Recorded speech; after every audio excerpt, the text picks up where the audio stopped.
Hi, I'm Kevin Hill, and today we're going to do another fun painting, so let's get started. We'll start off today with a 2-inch brush and a tiny bit of red. And let's paint in a nice glow in the sky. There we go.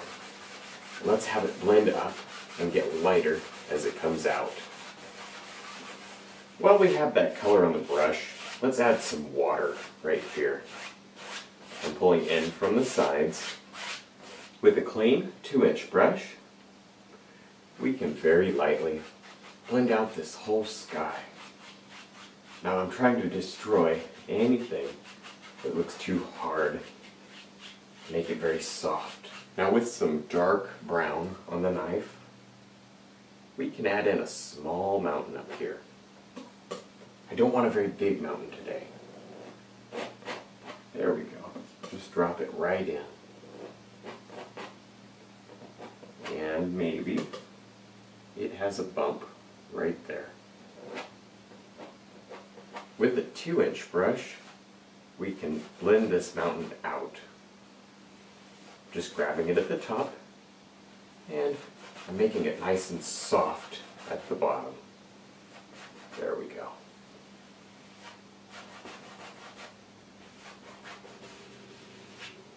With some brown and white on the knife, we can add some highlight to this mountain. We don't need too much highlight, just a little bit. Now with some dark brown, we can add some shadows up here. There we go. Some nice dark areas where no light is getting. See how that kind of pops that mountain forward? There we go. And a little bit over here. Now back to the 2-inch brush, and we can tap the base of the mountain to create some mist. I want this mountain very misty at the bottom. But I do want to tap lightly. If you tap too hard, probably destroy most of your mountain. There we go. See how it's floating up there in the mist? And we can gently lift up, following the angles of the mountain.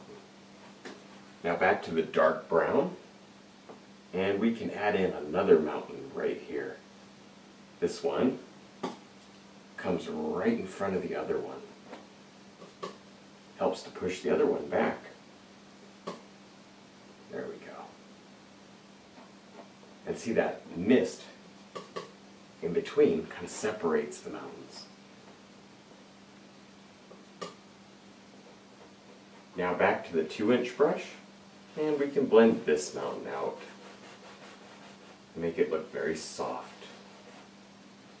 This mountain is highlighted the same way. Taking the knife, letting it run right down the mountain. This is extremely light because I want all that breaking in there. I want it to look like rough rocks and a nice mountain up here. Very rough. Now back to the 1-inch brush, and we'll tap out the base of this mountain the same way. There we go. Make it look very soft. Now with a little bit of brown, we can tap in some grass here at the bottom of the mountain. Maybe the grass kind of grows up the mountain. This is just the dark part. We'll come back and add a little bit of highlight later.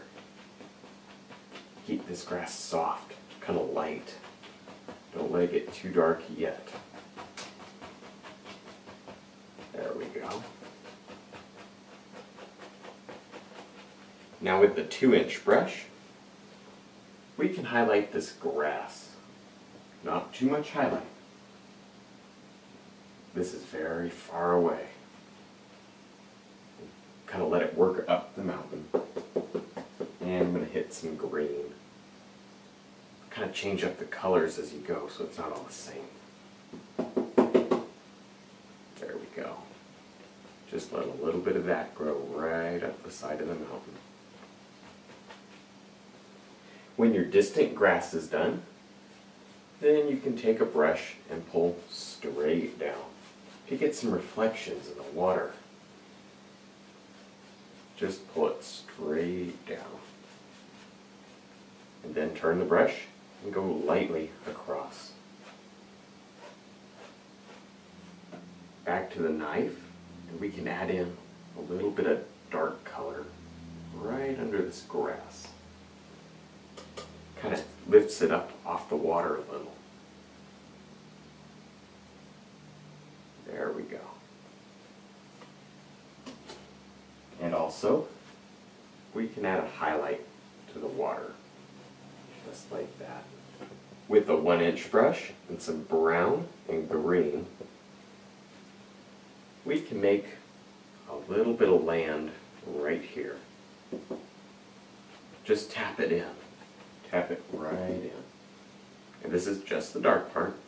We'll come back and add some highlight. Just have to have this nice dark shadow area first. In fact, maybe it comes right off the painting. There we go. Have it dip down a little. And maybe there's a tree right here. While we have the 2-inch brush going, we can tap in some more trees. Maybe I want 2 or 3 on this side today. So we'll just tap in the dark part. And we'll come back and highlight in just a second. But it's so important that you get all this dark on here first. Because without the dark, none of your highlights will show up. Back to the 1-inch brush. And we can grab a little bit of this color here and pull down for some reflections. There we go. Turn the brush and go lightly across. Very lightly. Don't want to destroy everything. Just want to soften it. With some dark brown on the knife, we can add in a little bit of dirt here, right on the bank. This is just the dark part, and we'll come back and highlight it. There we go. We want a lot of texture on the canvas. Some of that brown and white, we can add a little highlight. There we go. Let it break right over. Very light. Now I've loaded the fan brush with dark on one side and light on the other. We can drop in a nice tree trunk right here. I'm doing the shadow and the highlight at one time. So I take one side through dark, flip the brush over, take the other side through light.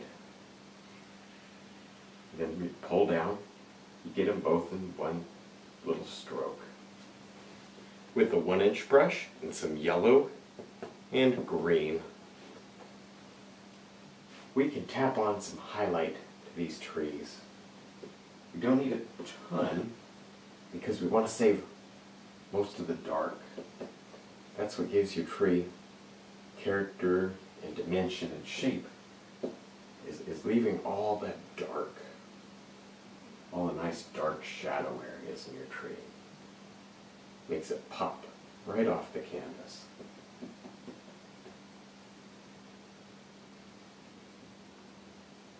When you're done with your trees, then you can highlight your bushes. It's really the same way. We're tapping with the corner of the brush.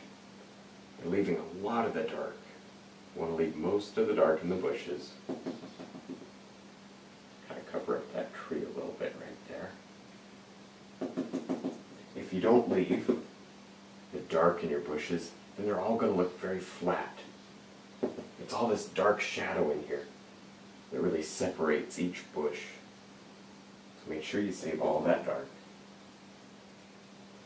Now maybe in our painting we want a little path, maybe just some dirt, a little something to change it up right there.